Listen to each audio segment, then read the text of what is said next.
So today we are going to start chapter 3 of the Magic Treehouse series, Dinosaurs Before Dark. Last time we were reading, it was Jack and Annie's first time in the treehouse. They're probably feeling very scared. They have no idea what's going on. And they just totally landed in some unknown world. They don't know how they got there. They don't know what's going on. So, wow, how would you guys feel if that happened to you? So I'm excited to find out. Today we're going to start chapter 3 and read chapter 3 and 4. And let's just get started. So, chapter 3 is Where is Here? So, I think they're going to try and figure out where they are. Jack looked out the window. He looked down at the picture in his book, and he looked back out the window. The world outside and the world in his picture looked exactly the same. The pteranodon was soaring through the sky. The ground was covered with ferns and tall grass. There was a winding stream, a sloping hill, and volcanoes in the distance. Where are we? Stammered Jack. The pteranodon glided down to the base of their tree. The creature coasted to a stop, and he stood very still. "What happened to us?" said Annie. She looked at Jack, and he looked at her. "I don't know," said Jack. "I was looking at the picture in the book, and you said, 'Wow, I wish we could see a pteranodon for real,'" said Annie. "Yeah, and then we saw one in Frog Creek Woods," said Jack.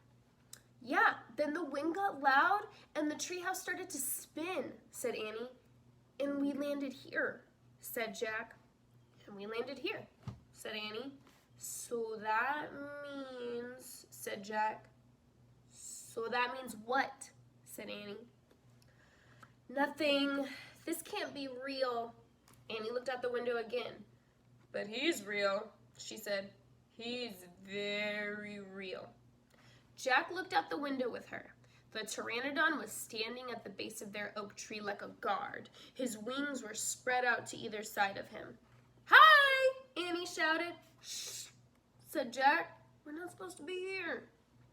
"But where is here?" said Annie. "I don't know," said Jack. "Hi!" Annie called again down to the creature. The pteranodon looked up at them. "Where are we?" said Annie.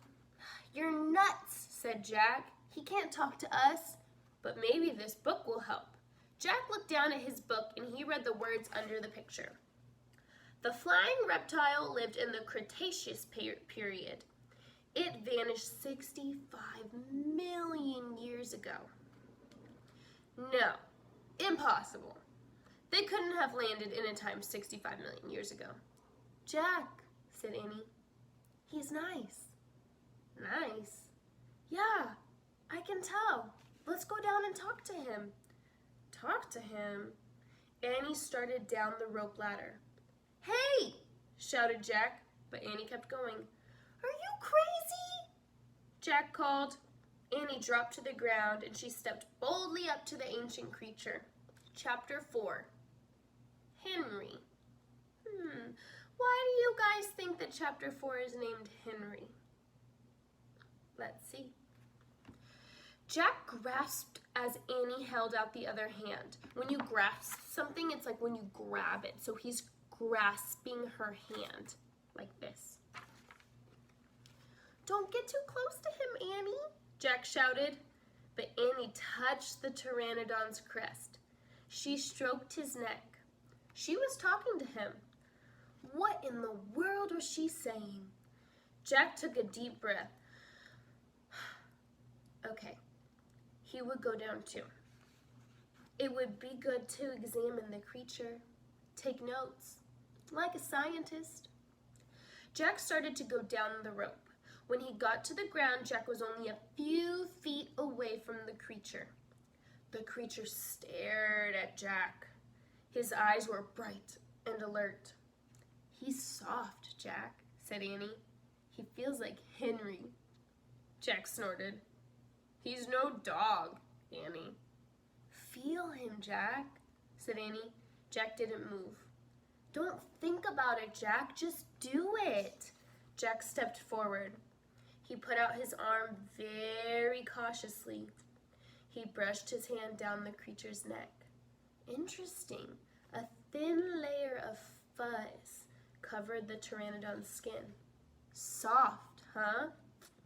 Jack reached into his backpack and pulled out a pencil and notebook and wrote, "Fuzzy skin." Do you think dinosaurs would be soft, or do you think they would be rough? What do y'all think? "What are you doing?" asked Annie. "I'm taking notes. We're probably the first people in the whole world to ever see a real live pteranodon." Jack looked at the pteranodon again. The creature had a bony crest at the top of his head. The crest was longer than Jack's arm. "I wonder how smart he is," Jack said. "Very smart," said Annie. "Don't count on it," said Jack. "His brain's probably no bigger than a bean." "No, he's very smart. I can feel it," said Annie. "I'm going to call him Henry." Jack wrote in his notebook, "Small brain?" Jack looked at the creature again. "Maybe he's a mutant," he said. The creature tilted his head. Annie laughed. "He's no mutant, Jack." "Well, what's he doing here then? Where is this place?" said Jack. He leaned in close to the pteranodon. "Do you know where we are, Henry?" she asked softly. The creature fixed his eyes on Annie. When you fix your eyes on something, it's like you stare at it. His long jaws were opening and closing like a giant pair of scissors. "Are you trying to talk to me, Henry?" said Annie. "Forget it, Annie," Jack wrote in his notebook. "Mouth like scissors?" "Did we come to a time a long time ago?" said Annie. "Is this place from a long time ago?" Suddenly she gasped. "Jack!" He looked up. Annie was pointing towards the hill. On top of the hill stood a huge dinosaur. And that's it. Now, the next chapter we'll read will be chapter 5. We're going through this book so fast. Gosh, how do you guys like this book? Do you like it? If you like it, maybe type in the comments below or let me know somehow. Tell me if you like it or not. Tell me what you think's gonna happen. Let's talk about this. Now we're on chapter 5, which means we're halfway through the book. We're on page 24 right now, and the whole book only has about 60 pages, so we're about halfway through. I'm so excited to be reading this book with you guys. I really hope you're liking it. Again, I miss you guys, I love you guys, and I hope y'all have a great day. Bye! Remember to like and subscribe so you don't miss any videos that we post, and follow me on Facebook at Miss DeLeon's Kinder Classroom so you can stay updated on anything new that happens.